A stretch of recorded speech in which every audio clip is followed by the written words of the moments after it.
We're here at AMP Armory, Barnesville, Georgia. What we're going to do today is kind of go over why a shooter might upgrade their firearm from a regular Glock stock type pistol up to something that they call Gucci Glocks.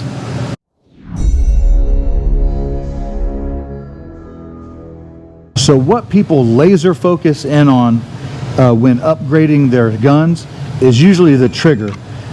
They figure that a good trigger is going to help propel them and their skill level upwards. So what they do, they put aftermarket triggers in. This stock Glock G47 Gen 5, it basically has a 6-ish pound trigger. All right, 5 pounds 3 ounces. Let's get another reading. 5 pounds 12 ounces.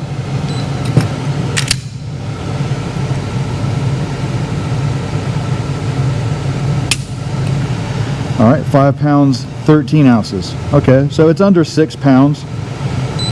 Now let's go ahead and take a gander at what a souped up trigger looks like, at least on the gauge. All right, so this is an OZ9. It has a Timney Alpha trigger that's made for a Gen 3 with a Johnny Glock trigger shoe. Now well, let's see this thing.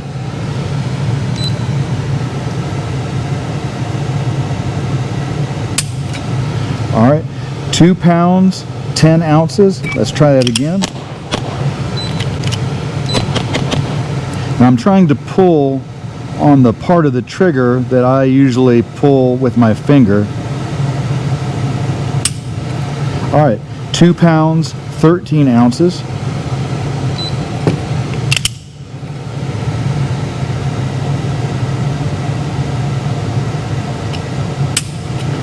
Two pounds 13 ounces.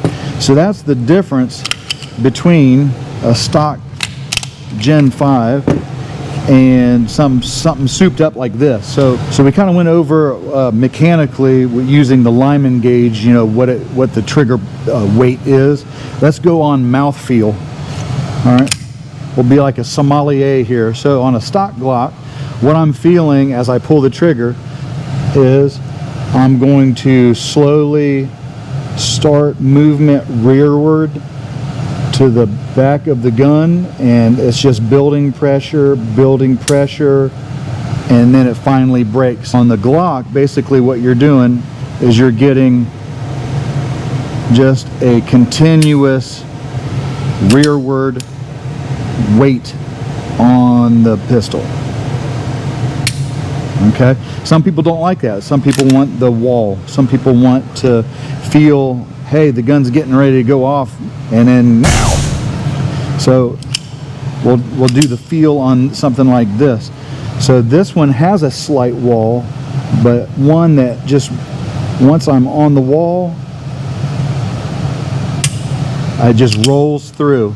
It's not a hard break, but what it is just get to the wall and just add a little bit more pressure, and the gun goes off. Disengaging the trigger safety, I'm going slight press to what the perceived wall is on this, and just adding a little bit more pressure, and that's the break. And here is the return. So a small return. And again, that's the Timney trigger Alpha.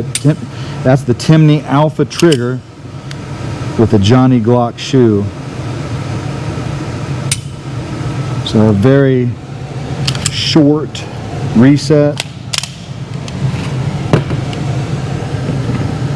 very light pull,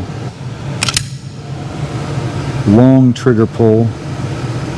So there's no real perceived wall here. It's just one continuous pull, like a double action revolver trigger.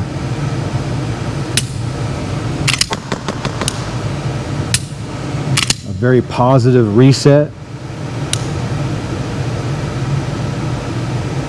to a slight perceived wall. But when you initiate the full trigger pull, it's one continuous pull. So that's a very quick overview of the trigger upgrade and a little bit of insight into how it might look and feel and how it might perform for you. But it's up to you to decide whether you want to upgrade or not. If you're a safe shooter that has good trigger manipulation and trigger control and trigger discipline, it's a good thing. There's no problem with it. But if you're not, if you're just starting out, going from a 5-pound trigger to something like a 2-something trigger, it might get you in trouble. So that's something to think about as well. But thank you for watching. Please hit the like button, subscribe. Check us out at Attack Consulting LLC. Also check out AMP Armory. They have a presence and they have a video on YouTube. Check them out, Facebook, Instagram, and so forth. All right, until next time, we'll see you. God bless.